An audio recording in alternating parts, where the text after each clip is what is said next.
All right, thank you for staying tuned. We now bring you the interview segment of the program where we'll be discussing you and your drugs. It's a very important and a very interesting topic, as this conversation around drugs and the usage of drugs in the country seems to be in an alarming rate, you know, over the past few months and even years. This morning we're being joined, Yeah, it's often misunderstood. So I'm glad when we're able to talk about it and shed more light. And of course, we're being joined by the pharmacist Abiodun Additional, who is the vice chairman of the PSN in Ogun State branch. You're welcome, sir. It's great to have you on the show. Thank you. Yeah. So, you know, tell us, we use drugs, right? We use medicines. I would like for you to explain, when does using medicines become self-medication? When does it become an abuse of drug usage? Thank you. Well, I want to start this session with a kind of disambiguation. You know, for this kind of conversations in recent times, we don't use the word drugs. We use medicines, you know, because at international levels, drugs are basically used to refer to substance of abuse, you know, addictive medications. So let's use the word medicines, you know. And for medicines, like we often say, all medicines are also potential poisons. And one of the things you want to do is that you get expert advice, expert information before taking your drugs, taking your medications, your medicines. So the ideal thing in a good health system is that you have an issue, you consult your doctor, your physician, he examines you, asks you to go to some necessary tests, and thereby gives you a prescription which you take to the pharmacy. That is the ideal situation. Thank you. Well, thank you for stating that obvious difference, because a lot of us, it's just common. I'm going to the pharmacy to buy drugs. I need to take my drugs. I need to do this. I need to do that. But you're saying there's a clear... Yes, the modern terms is medicines for curative products, while addictive substances are usually termed as drugs. All right, you made mention of, you know, they said so much of everything is bad. So even the use of medicine can also be bad if you do not know how to use it and when you should use it. So let's talk about that. For people, you know, what's the relationship, what's the healthy relationship people should keep with their medication? You know, sometimes the sickness could be so serious that you would imagine that taking more than the prescription will require, will cure the thing for you, but you know, sometimes it doesn't work. It doesn't even work like that. So let's talk about it. And this prescription, what's the magic behind it? You're feeling headache and the doctor tells you, oh, take a dose of so and it goes. Why can't I use below those prescription or even more than the prescription? Yes, thank you. You see, modern medicines have been developed over years, I mean decades of research. And what has been done over the years is to look at each chemical component of these drugs. How much of this will give the required effect? How often will the required effect be necessary? How much of this will go from the required effect to an unrequired effect? How much of this will go from that unrequired effect to a dangerous effect? Like I said at the beginning, all medicines are also potential poisons. So there are researches conducted in animal samples, in human samples, to determine what quantity of each chemical will give us the desired effect, what quantity of it will give us an undesired effect, and what level will give us an effect that may even become harmful. Then we also have what we call, that's the dose, that's the quantity that will give us the effect we need. Then we have the dose frequency. Each drug has a dose frequency. That is, you are taking this drug once in a day. That is once in 24 hours. A day is 24 hours. Because you have that's why people take, they say, okay, they take this drug once a day. So it takes one 8 p.m. today, and takes another one 8 a.m. tomorrow morning. Effectively, you are taking 2 doses in 12 hours. So once a day means that you wait, you at least walk around a 24-hour cycle. Then we have medications that you take these 3 times a day. A day is 24 hours. We are talking about an 8-hour interval schedule. So the dosing frequency is also important. When you see your doctor, your physician, you know, he examines you, he gives you a prescription with the dosage, the quantity you need to take, which is important. It gives you the dosing frequency. How often do you take this in a day? The duration. Then it gives you a duration. So you can say you take this for 3 days. 3 days is 3 days. And that 3 days means 3 days. Not that you take one today, one next week Friday, then one, in 3 days time. Then it says take this for 3 days, take this for 5 days, take this for 7 days. Because the idea is, especially for medications that maybe probably involve taking care of the body, like antibiotics, sometimes you may take it for the first 2 days and you are relieved. But the doctor knows why he says you take it for 5 days or 7 days, because you don't want that thing to relax. Then you have conditions that are chronic conditions, that is conditions that you have to live with for your whole life. Your medications help you to manage them, not to cure them. So the doctor says, Mama, please take this every day, come back in 2 months' time for a review. Don't say, after I took for 2 days, I was tired, I didn't like the taste, so I stopped. Let me paint a scenario for you. You see, this talks about quality of items dropping, and then there's also the hike in price. So let me give an instance. In those days, Alabukun used to be a very strong run-to for, when you're feeling feverish or something, headaches and all that. But and in those days, if you take just one sachet, you are good to go. But you'll see some people right now, they'll tell you, these things, they are not as strong as they used to be again. Is it a common conversation that we should allow for us because of the way things have gone now? Because of a truth, there are substandard medicines all over, even substandard foods and medicine, everything are there. But this conversation of these things are not as strong as they used to be. Is it normal for people to talk about this? Is it normal for people to say it? Because they believe that this thing doesn't work as it used to be before. And should that also influence how people use this medication? Well, like I said at the beginning, decisions about medicines should be made by experts. When you talk of public opinion, public discourse, oftentimes it's based on emotions and people's personal experiences. Personal experiences are not equal to laboratory examinations. They are not equal to laboratory validations. So people can, and the issue again we have now, the issue of social media, where people have to share their personal experiences to a wider audience. So some of these things may have been happening decades ago, but because you could not know what happened in Abakaliki, so you wouldn't know that somebody is saying that. So there are individual responses to medications. The fact that you took a drug, it didn't work the way you thought would work, does not mean that the medication is fake. You may have gotten a wrong diagnosis. You may be using the wrong drug for the wrong condition. Yes, granted, we have issues of drug faking and substandard products everywhere, but the NAFDAC is on top of the situation, and they are working as just to ensure that such are not prevalent as it was before. But by and large, what most people really need is a proper evaluation. Most times people want to self-medicate, get to the pharmacy, pick up something, but what they are taking may not be what is their problem. So sometimes they have medication failure, and they feel it's because the drug is not good. And like I said again, the dosing frequency, the dosing duration is very important. So if you have something for 5 days and you took it for 2 days, or for example, some medications are supposed to be taken every 6 hours. Some antibiotics are supposed to be taken every 6 hours. Then you feel, I can't be taking drug every 6 hours. I will take it morning and night. So then you don't get the effect. Then you say, the drug is not good, or it's not of quality. That is your issue. It's not with the medication itself. It's about you not following the procedure of how and when to use the drug. Okay, thank you for that. And let's talk about self-medication now. Let's focus on that niche. In many Nigerian homes, or generally even around the country, we have people who think that, I have headache or I have stomach ache.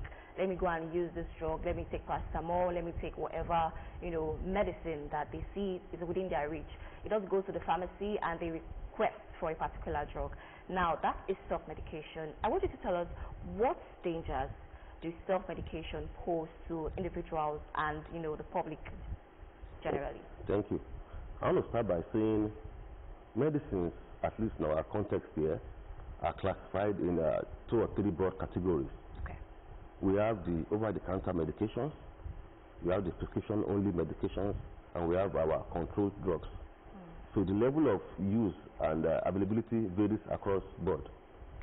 The over-the-counter medications are things that you should be able to go to any place and buy for yourself, basically for common things like headaches, stomach issues, cold, and sneezing. So these are the over-the-counter medications are usually patented that you can pick over-the-counter for such purposes as a self-care solution. Then we have prescription-only medicines that should be given under the prescription of a certified physician or doctor. This is where the issue comes in. Most times people feel like, to go to the hospital now, I will have to take card, I will have to queue, because of our health system that still needs some restructuring, such that some people, for people that are already on chronic conditions, they are coming to the hospital should not just be haphazardly. If we have appointment systems that are functional, they are not an emergency situation, such that the available doctors can take care of emergency situations, while those that have, you come to a teaching hospital, you see somebody that comes for malaria, waiting for a doctor for 6 hours, you understand? And people that already just come to check their BP, some people just and they will sit down there waiting for hours. So we need to restructure our health system, put the appointment system functional, so that when you are going to the hospital, what doctor will be available.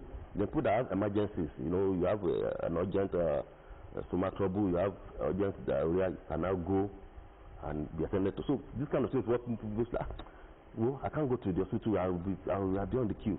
That time that you had this thing, what did you tell me? So they now, among themselves, they become their own physicians.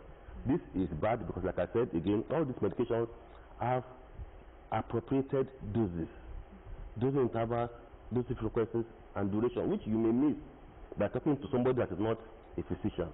You understand? So that's where the issue comes in. And like I said, all the medicines are potential poisons too. You might take one, you need to take doses that are wrong for you by underdosing. When you underdose for some conditions like antibiotics, you build up antibiotic resistance in the community. So your seemingly wise decision is a long-term poor decision. So you get underdosing, then you can overdose, which can lead to toxicity issues, and even in rare cases, death. You understand? So you can underdose, you can overdose, and then you can even be taking the wrong medication. So you are having a headache, but you are taking a stomach pill. One of the things that does is that it masks your condition. It doesn't allow you or the physician to even know what exactly is wrong with you. By the time you are going to know, you might be in the mortuary. You understand? Because you probably were having a serious condition, but you thought it was stomachache. So you want to go and self-medicate and bought something just to relieve stomachache. Whereas what will happen to you, you require urgent surgery. By the time you are going to robe, it happens in the middle of the night. By the time you wake up, there's no ambulance to take you to the hospital. And before the morning comes, the patient might have died. So those are the dangers of self-medication. As much as possible, we have hospitals almost everywhere. We have PHCs in all the local governments in the state. You can go see a qualified health professional. Let them examine you and tell you what to use. Thank you. Okay, pharmacist additional. Let's talk about the fact that people like to bypass pharmacists. Now, what role is the pharmacist playing in this process? Thank you. I think from the little I've discussed, I think the roles of the pharmacist have been clearly highlighted. The pharmacist is the expert on drugs. And like I said, these drugs have specifications of quantity, frequency of usage, time of usage, and duration of usage. These are things that the pharmacist specializes in. And what not to use with each drug. Because that's another aspect that's often overlooked. Drugs and drugs can interact in your body system. Drugs and food can interact in your body system. These are the specialties of the pharmacist. To let you know, you just say, oh, this is just paracetamol. Paracetamol can do this in your body system. As little as paracetamol is, an overdose of paracetamol can cause liver damage. And just 200 naira is actually the paracetamol.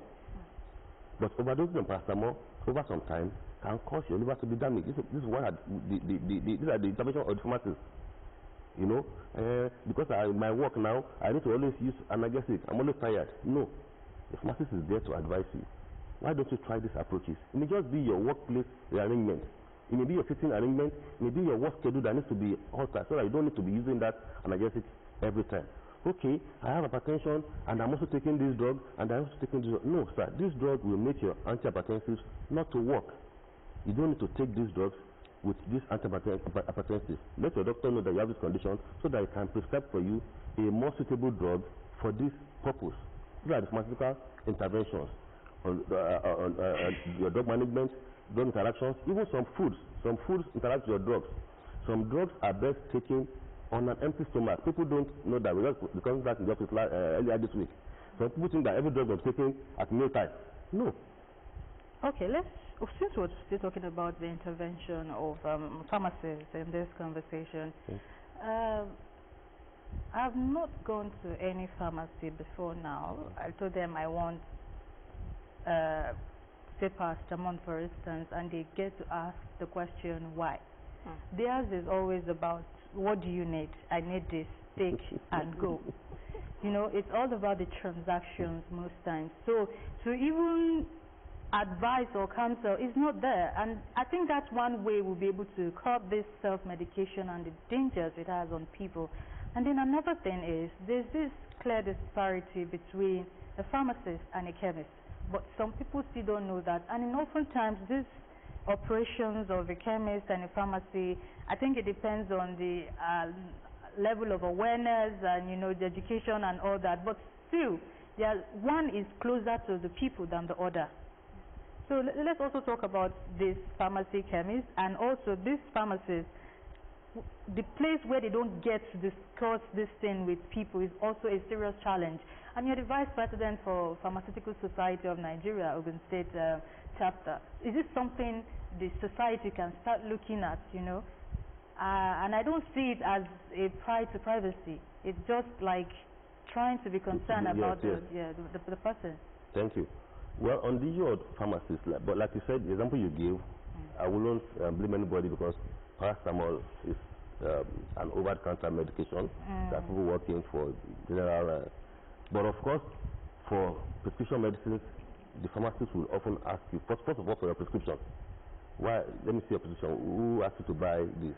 So, and from the prescription, pharmacist will to guide you and give specific some people interventions. Don't come with prescriptions. Interventions. Yes, I understand, and that's what I was talking about, overhauling our health system. Because the challenge is, people feel, okay, if I don't, every time you ask them, where's your prescription? If you don't sell to me, I'll go and buy somewhere. Where exactly? Don't worry. Before you know it, the person has left the premises. But of course, we are working on that, the clinical aspects of our practice, to improve on it, patient counseling, interventions on drug interactions, and asking them, you are buying this medication, what do you have at home?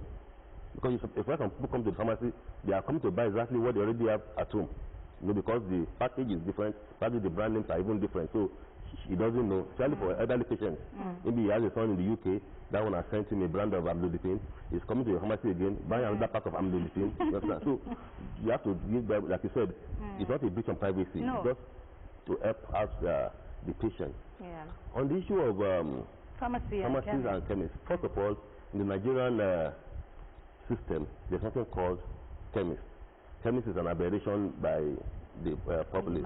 The Pharmacy Act only understands two places of getting medications. You have the pharmacy, either in the hospital or in the community. Then you have the patent and proprietary medicine vendor. The patent and proprietary medicine vendor, PPM MVL, is supposed to stock over-the-counter medications, like I've described earlier. You know, you are in your house, you need paracetamol, you need iodine, maybe you had in small cut, you need methyl spirit, you need cotton wool, you know, things that for you know, everyday use, for self-care. You know, you need a condom and things like that. And as time progresses, the list of over-the-counter medicines are reviewed based on the prevalent diseases in the country. You know, there are things that you're not supposed to leave your house for miles to get, based on the prevalence of diseases in the country. While the pharmacist is the only one empowered to stock over-the-counter medicines, prescription medicines, and controlled medicines that are stored in the poison box. So the issue we have is that oftentimes the PPMVL license holders breach their terms of service, so that people feel, whatever I can get here, I can also get here. And painfully, this happens only in Nigeria. In the West African coast, It happens in Nigeria. Even in smaller countries, it doesn't happen that way. Everybody knows what a pharmacist can stock and what a patent medicine vendor can stock. So that's where the issue actually is it in the name?